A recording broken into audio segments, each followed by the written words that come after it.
les commandants Traoré. Et maintenant, il est regardé partout dans le Sud global comme un nouveau Thomas Sankara, un nouveau leader du Sud global émergent.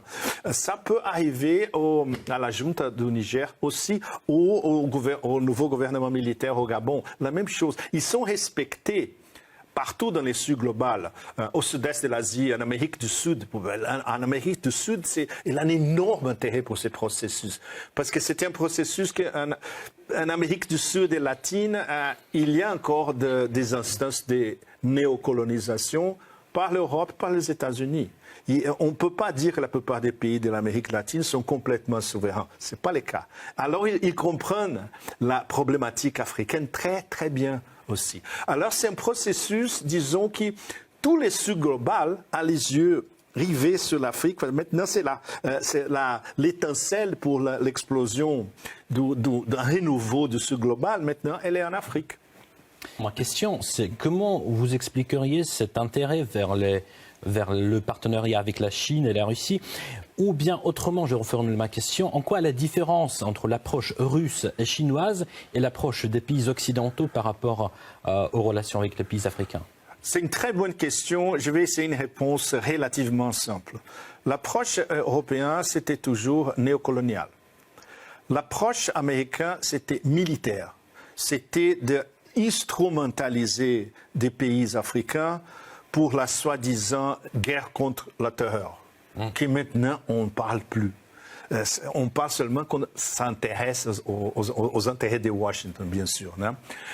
Et l'approche russe, c'est surtout diplomatique, et l'approche chinoise, c'est économique.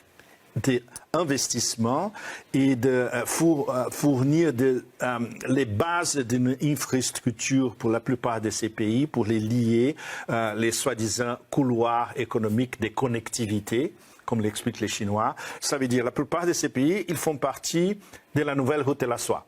Belt and Road Initiative.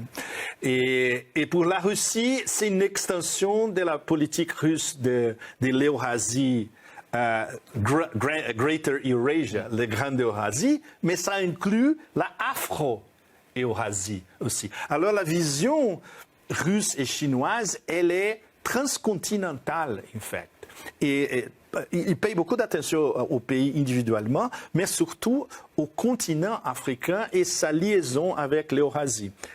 Et les Européens sont encore dans une mentalité justement néocoloniale, d'après le général de Gaulle, on peut dire. Ça n'a rien changé. Le général de Gaulle, c'était le régisseur de la France-Afrique, et aujourd'hui, Emmanuel Macron, c'est le même rôle. Et les Américains, justement, ils ont leur idée de développement de l'Afrique, c'est installer un commandement militaire, les Africains, qui est essentiellement pour coordonner des guerres bidons contre des formations qu'ils ont aidées dès le début, comme Al-Qaïda in the Maghreb, l'État islamique et tout ça. Ici, voici un phénomène intéressant dans la position des pays occidentaux qu'on observe en Russie. Vous avez vu certainement la réaction des pays occidentaux qui ont condamné fermement le coup d'État au Niger, au Gabon. Mais si on considère par exemple l'Ukraine et l'année 2014, donc la réaction était inverse. L'Occident soutenu le coup d'État. Comment vous expliquez ce paradoxe? C'est une très bonne question. Et c'est la question qui est partout dans les Sud global. Les gens qui vont au bar du coin, par exemple, ils se posent la même question. Alors, c'est possible un coup d'État en Ukraine qui a renversé un gouvernement légitime et après il déclenche une guerre.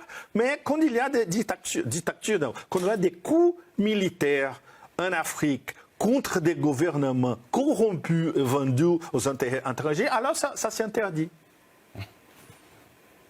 Voilà, ça donne je crois que c'est une preuve graphique, encore une autre preuve graphique, de ce que les Américains appellent les règles internationales, l'ordre international basé en règles. Oui. Sont basés en règles dictées par l'Empire.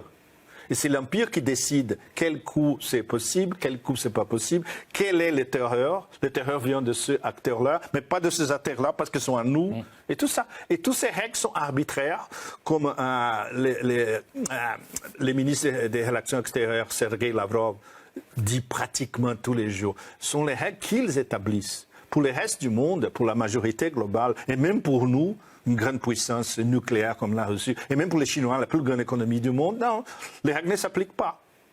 Sommes-nous qui décidons. Mais maintenant, c'est un empire qui est en descente, alors ils peuvent pas décider, et même en Afrique, ils sont étonnés par tout ce qui se passe. Et bien sûr, il n'y a pas une politique américaine vis-à-vis de l'Afrique, à part justement cette politique d'un commandement militaire.